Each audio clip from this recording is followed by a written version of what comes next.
Guys, welcome back. आज हम लोग बात करेंगे हमारे प्लानिंग चैप्टर के प्लानिंग प्रोसेस के बारे में। हमने प्लानिंग के कॉन्सेप्ट्स पढ़ लिए, उसके फीचर्स पढ़ लिए, इंपॉर्टेंस, लिमिटेशंस, ये सारी चीजें हम लोग पढ़ चुके हैं।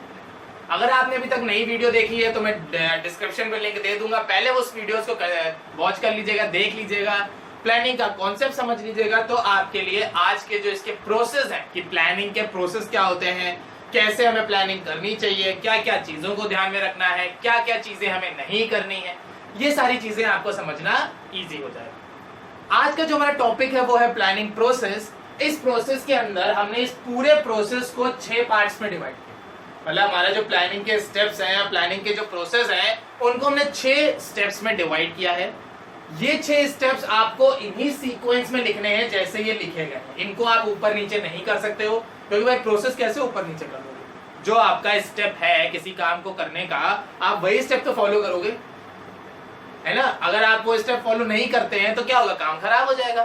तो इसीलिए प्लानिंग करते समय आपको ये 6 स्टेप्स जो है वो फॉलो अप करने पड़ेंगे, इसी सीक्वेंस में और इसी ऑर्डर में फॉलो करने पड़ेंगे। ठीक, तो चलिए स्टार्ट करते हैं हमारे पहले टॉपिक से, सेटिंग अप द ऑब्जेक्टिव।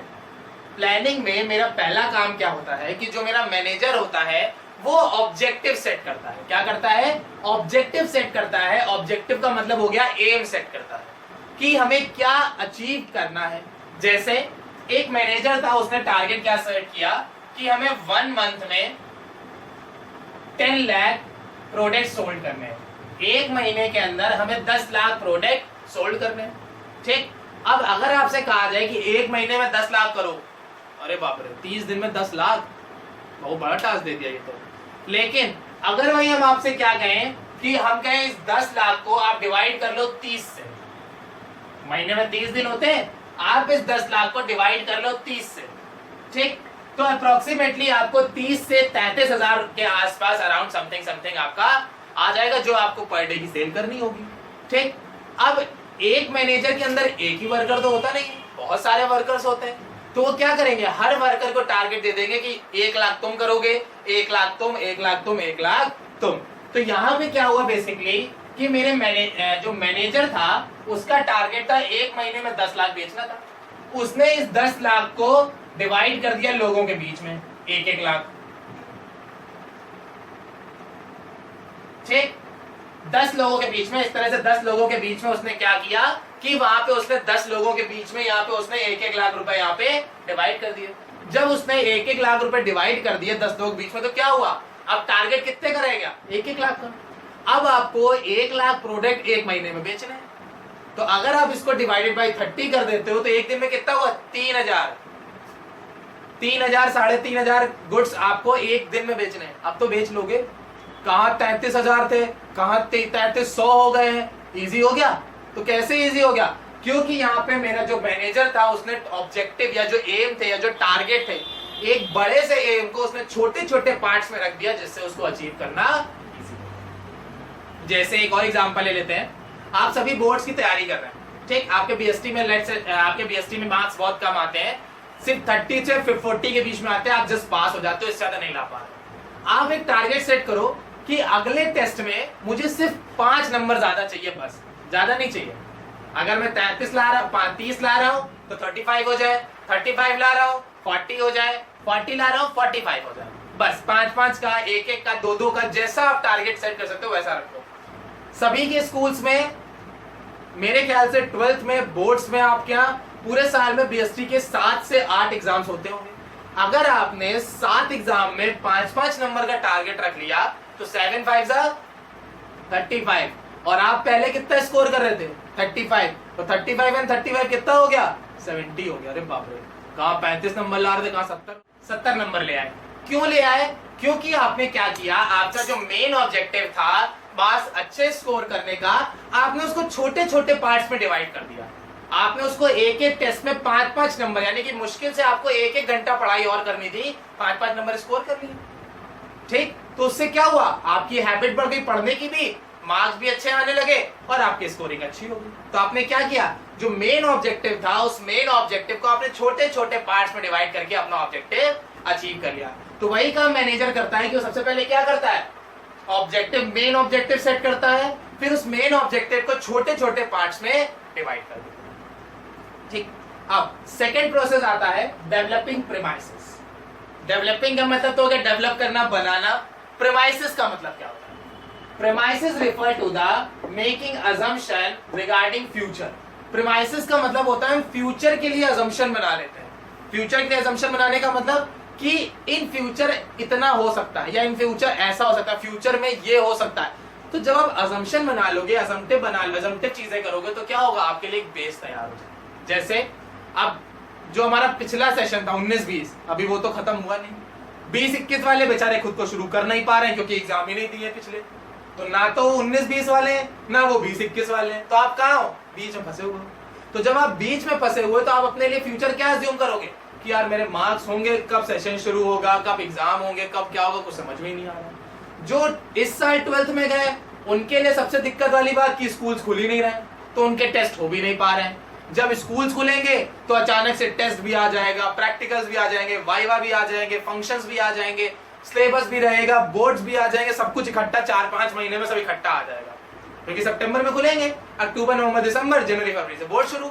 मतलब 4 महीने में आपको वाइवा भी देना है, आपको प्रैक्टिकल भी देने हैं, आपको फाइल भी बनानी है, आपको टेस्ट भी देने हैं, आपको प्री बोर्ड भी देना है और आपको सिलेबस भी कंप्लीट करना है। मतलब 4 महीने में तुमको सब कुछ कर लेना, भगवान बन जाना है। तो उससे क्या होगा, अब आपको अपने लिए अजम्पशन लेना पड़ेगा ना कि फ्यूचर में ये चीजें हो सकती हैं। तो इसके लिए मैं अभी से प्रिपरेशन शुरू कर दूं। जहां मैं 1 घंटे पढ़ रहा हूं उसको जस्ट डबल या ट्रिपल कर दूं, मैं दिन में 2-2, 3-3 घंटे पढ़ने लगूं, ताकि जो मेरा आगे वाला टाइम है वो अभी कवर अप हो जाए और जो सिलेबस मेरा आधा खत्म होने वाला था उसको मैं पूरा खत्म कर लूं सितंबर तक। क्योंकि मोस्टली सितंबर तक वैसे भी सिलेबस हो जाता है, तो क्यों ना मैं घर पे रह के इस बार जल्दी खत्म कर दूं। इस बार तो पूरा टाइम घर पे, स्कूल जाना नहीं, कोचिंग जाना नहीं, सब घर पे ऑनलाइन चल रहा है सब कुछ।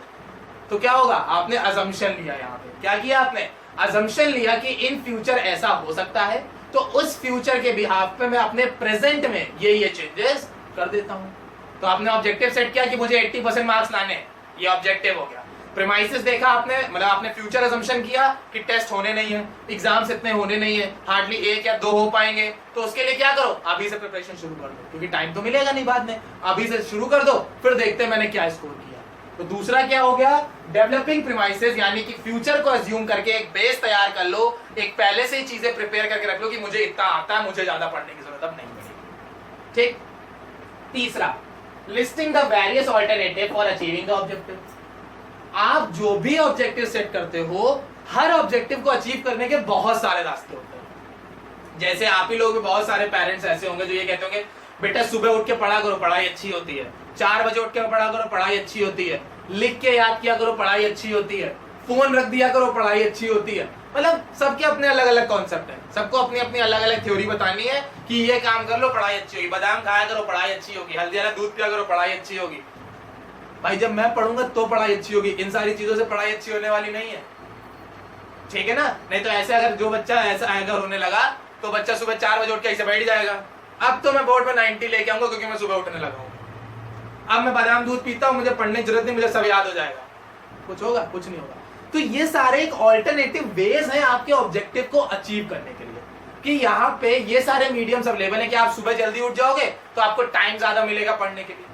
आप दूध पियोगे, बादाम होगे तो एनर्जी आएगी बॉडी में, तो आप पढ़ाई ज्यादा कर सकते हो। फोन साइड पे रख दोगे तो डिस्ट्रैक्शंस कम होंगे, डिस्ट्रैक्शन कम होंगे तो फोकस पढ़ाई में होगा, कॉन्सेप्ट जल्दी क्लियर हो जाएंगे। तो ये सारे मेथड्स जो हैं ये आपकी एक ऑल्टरनेटिव वेज है, अलग अलग तरीके हैं जिनके थ्रू आप अपने ऑब्जेक्टिव को अचीव कर सकते हो। जैसे प्रेजेंटेशन में आप ऑनलाइन क्लासेस ले सकते हो, ऑनलाइन पीडीएफ नोट्स पढ़ सकते हो, ऑनलाइन टेस्ट दे सकते हो, सारी चीजें ऑनलाइन आप परफॉर्म कर सकते हो एक ही दिन के अंदर। आप चाहो तो एक दिन में एक चैप्टर खत्म कर दो। क्यों? क्योंकि एक चैप्टर क्या होता है भाई, आधे घंटे की वीडियोस होती, छोटी छोटी 4-5, दिन में 4-5 घंटे देख लिया, एक चैप्टर दिन का खत्म हो गया। लो, तो ये क्या है, ऑल्टरनेटिव ऑप्शंस तो है कि मैं एक दिन में एक करता हूं, मैं 2 दिन में एक करता हूं, या महीने भर में एक करता हूं, ये आपके ऊपर है। तो आपने क्या किया, वेरियस ऑल्टरनेटिव्स बना लिए कि मैं कैसे कैसे पढ़ सकता हूं। मैं ऑनलाइन पढ़ सकता हूं, मैं सीबीएसई की साइट पे पढ़ सकता हूं, मैं मेरिट नेशन में पढ़ सकता हूं, मैं इस ऐप पे पढ़ सकता हूं, मैं उस ऐप पे पढ़ सकता हूं, मैं एनसीईआरटी पढ़ सकता हूं, मैं रिफ्रेशर पढ़ सकता हूं। ये सब ऑल्टरनेटिव ऑप्शंस आपने निकाल लिए। तो जब आपने ऑल्टरनेटिव ऑप्शन निकाल लिए तो आप उसकी लिस्टिंग कर लोगे कि क्या क्या मेरे पास ऑप्शंस अवेलेबल है जिनके थ्रू मैं अपना ऑब्जेक्टिव अचीव कर सकता हूं। फिर सेलेक्टिंग एन ऑल्टरनेटिव, फिर जो ऑल्टरनेटिव आपके लिए बेस्ट है, सबसे बेस्ट है आपके लिए, वो सेलेक्ट कर लो। अगर आप ऑनलाइन पढ़ सकते हो तो ऑनलाइन पढ़ाई शुरू कर दो। अगर आप ऑनलाइन समझ में नहीं आता है तो फिर भाई आप बुक्स उठाओ, पलटो, सेल्फ स्टडी करना शुरू कर दो। वो भी समझ में नहीं आता है तो कोई 12th का सीनियर पकड़ लो, या कोई घर के आसपास कोई भैया दीदी रहते हो उनको पकड़ लो, उनसे पढ़ाई करना शुरू कर दो। या खुद ही टेस्ट लेने लगो कि ये क्वेश्चंस मैंने, ये टॉपिक मैंने पढ़ा है, इससे रिलेटेड ये क्वेश्चंस है, ये नोट किया, मैं इसका आंसर दूंगा बिना बुक देखे। तो जो ऑप्शंस आपके लिए बेस्ट हो, कि आप इनको बेस्ट है कि ये आपके लिए एकदम परफेक्ट है, उनको चूज कर लो। तो सेलेक्टिंग एन ऑल्टरनेटिव। फिर जब आपने ऑप्शन चूज कर लिया है, ऑप्शन चूज करने के बाद इंप्लीमेंट द प्लान, प्लान को इंप्लीमेंट कर दो, मतलब फॉल लगा दो, काम पे लगा दो। यहां सोच लिया मैंने, जैसे एक छोटा सा एग्जांपल जिससे पूरा आपकी ये पूरा प्रोसेस क्लियर हो जाएगा। टारगेट रखा, क्या रखा, मुझे 90% मार्क्स लाने हैं, ये टारगेट हो गया 90% मार्क्स। डेवलपिंग प्रीमाइसेस, फ्यूचर के लिए असम्पशंस क्या है, स्कूल्स क्लोज्ड है, स्कूल क्लोज है तो पढ़ाई कैसे करें, दिक्कत हो गई। यहाँ पे आपने ऑल्टरनेटिव्स निकाल लिए। क्या ऑल्टरनेटिव्स है, ऐप, ऑनलाइन, यूट्यूब, पीडीएफ और सेल्फ स्टडी, ये आपके वेरियस ऑल्टरनेटिव्स हैं। इन ऑल्टरनेटिव में सबसे बेस्ट आपके लिए कौन सा है, चलो मान लेते हैं आपके लिए सबसे बेस्ट है यूट्यूब और सेल्फ स्टडी, कि पहले यूट्यूब में वीडियोस देख ली, उसके बाद उसी कॉन्सेप्ट को बुक से खुद ही पढ़ लिया, पढ़ाई हो गई। तो क्या हुआ, आपने अपने लिए दो बेस्ट ऑल्टरनेटिव सेलेक्ट कर लिए। फिर जब सेलेक्ट कर लिए तो देर किस बात की भाई, पढ़ाई शुरू कर दो, एग्जाम आने वाले 12th वालों, 9 तारीख को एग्जाम है। फिर इंप्लीमेंट द प्लान, प्लान को इंप्लीमेंट पे लगा दो। इंप्लीमेंट पे लगाने का मतलब क्या होगा, कल से पढ़ाई शुरू, ना ना ना ना, टुमारो नेवर कम, पढ़ा है ना, आज से पढ़ाई शुरू। आपने प्लान बनाया, आज से इंप्लीमेंट पे डाल दो। मैं आधे घंटे वीडियो देखूंगा, आधे घंटे का गैप लेके आधे घंटे में फिर उसके चैप्टर पढ़ूंगा, फिनिश। फिर 1-2 घंटे रिलैक्स करो, फिर वो वीडियो, फिर दूसरी वीडियो उठाओ, उसका पीडीएफ पढ़ लो, सिंपल इज दैट। तो क्या हुआ, मैंने प्लान इंप्लीमेंट किया। अब ऐसा नहीं कि एक ही दिन करना है, एक दिन में कुछ नहीं कर लोगे, उसके बाद फॉलो अप द प्लान, आपको रेगुलरली कंटिन्यूअसली इसको फॉलो अप में लगाना होगा और इसको अपनी हैबिट में डालना होगा। तो प्लानिंग प्रोसेस आपके कौन कौन से हो गए, पहले आपने क्या किया, ऑब्जेक्टिव सेट किया। ऑब्जेक्टिव सेट करने के बाद आपने प्रीमाइसेस सेट करी। प्रीमाइसेस सेट करने के बाद ऑल्टरनेटिव फाइंड आउट किए। ऑल्टरनेटिव्स के बाद जो ऑल्टरनेटिव आपके लिए बेस्ट था वो सेलेक्ट कर लिया, फिर उस पे इंप्लीमेंटेशन किया और last follow up the plan. ये 6 प्रोसेस आपके थे, प्लानिंग प्रोसेस, जो कि हम लोग किसी भी एक्टिविटी को करने के लिए इनको परफॉर्म करते हैं। आई होप सभी को सारी चीजें क्लियर हो गई होंगी। Thank you class.